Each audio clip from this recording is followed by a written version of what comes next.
एका छोट्याशा गावात एक गरीब शेतकरी राहत होता.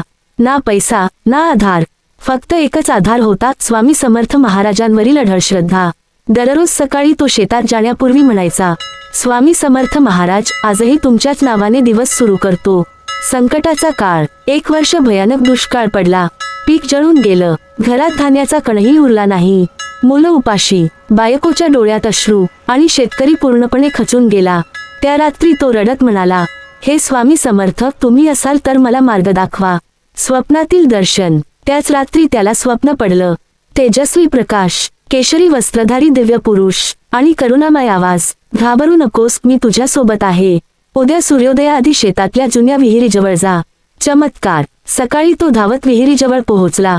जमीन खोदली आणि तिथून गोड्या पाण्याचा झरा उसळला. कोरडं शेत हिरवंगार झालं. गावात आनंद, समाधान आणि समृद्धी परत आली.